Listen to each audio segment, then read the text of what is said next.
Salam, hər vaxtınız xeyir olsun əziz izləyicilərim. Allahın salamı olsun hər kəsə. Videoya keçməzdən öncə kanalıma dəstək üçün abunə olub, like edib, şərh bölümündə şərh yazmağı unutmayın. Mən bu gün şəhidlərimizin ruhuna halva bişirəcəyəm.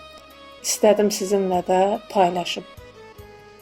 Gördüyünüz kimi yarım kilo un götürmüşəm və ilıq sudan istifadə edib omac halvası eləyəcəyəm.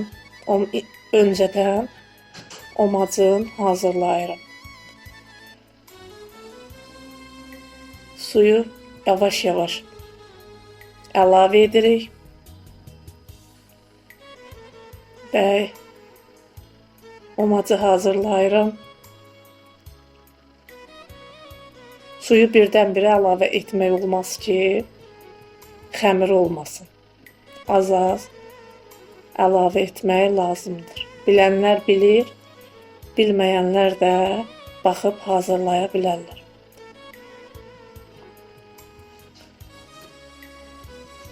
Allah bütün şəhidlərimizə rəhmət eləsin.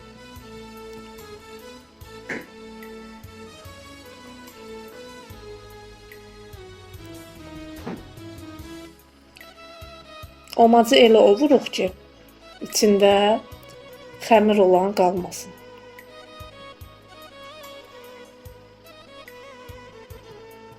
Tam yaxşı-yaxşı ovuruq ki, quru alınsın. Quru alınan omacın halvası çox gözəl olur. Gördüyünüz kimi artıq mən ovuram, hazırlanır. Hələ də içində biraz düyünləri var. Onları tam ovmaq lazımdır. Gördüyünüz kimi mən aş süzəndən keçirdəcəm. Aş süzəndən iriləri bir padnosa yığıram, tam gözəl alınması üçün. Un halda olmuşları isə bir padnosa yığacağım. Əgər axşamdan hazırlayırsınızsa, bir gün saxlamaq olur ki, tam qurusun, halvada ləzzətli. Elə bilin ki, bir gün qalanda elə bilin ki, qoz ləpəsi yeyirsiniz. Elə gözəl alınır. Əgər təcili bişirilirsə, 1 saat omac qurumağı bəs edir.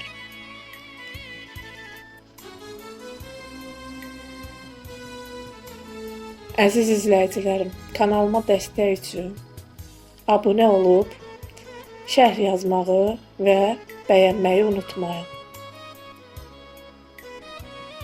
Gördüyünüz kimi un halına düşənlər çox xırdadır. Biraz irilər isə onu da başqa bir qabda yığıb quruduram mən.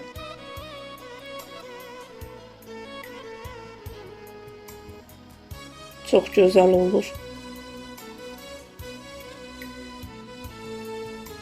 Mən 1 saat saxlayıram. 1 saatdan sonra hazırlayıram. Çox gözəl olur.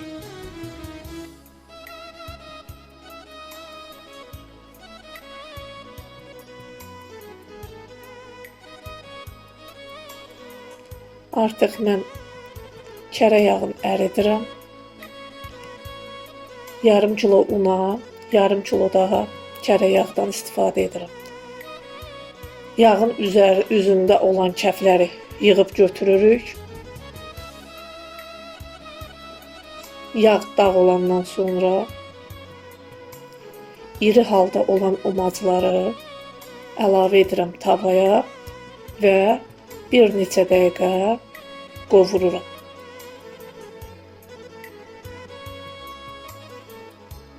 İri olduğu üçün öncədən 10 dəqiqə qovurmağa başlayıram.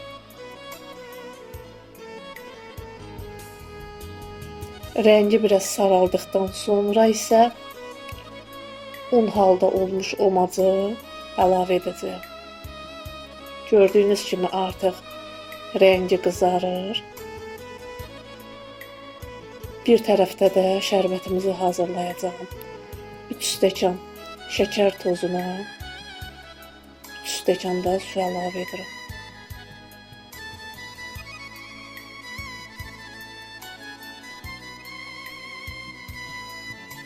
Şərbətimizi də hazırlamağa başlayırıq.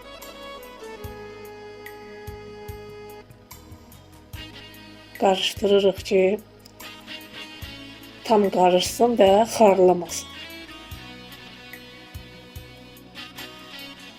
Umac da qovrulmaqda davam edir.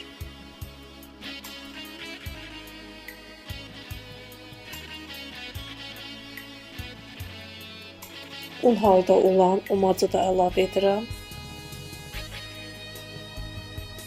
Belə bişirdikcə çox ləzzətli, çox dadlı və xırt-xırt yeyəndə hiss eləyirsiniz ki, qoz ləpəsi kimi xırçıllayır. Artıq şərbətimiz də hazır olur. Halallıq olması üçün 1 çay qaşığı duz əlavə edirəm və yaxşıca qarışdırıram. Artıq görürsünüz ki, umac bişib, tam qovrulub.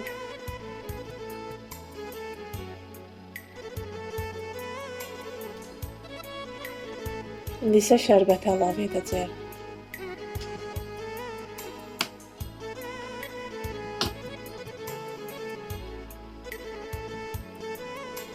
Yaxşıca qarışdırırıq.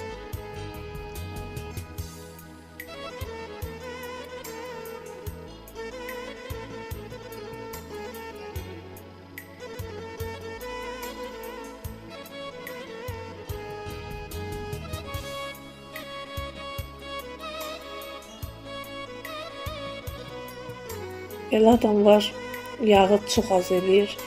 Mən halvanın ləzzətini yağda bildiyim üçün bol yağ əlavə edirəm. Bol deyəndə ki, yarım kiloya yarım kilo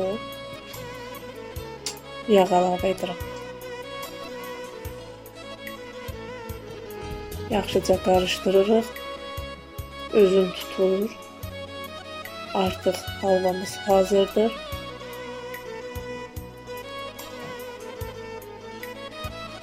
Mən servis edəcəyəm. Servis edib ehsan olaraq 7 qapıya paylayıram. İndi isə umac halvasına bəzək verməyi xoşlamıram. Amma ki, payladığım üçün bəzək verirəm. Əziz izləyicilərim, kanalıma dəstək üçün like edib, bəyənməyi və şərh yazmağı unutmayın. Sağ olun, salamat qalın, göz haqqınızı halal edin.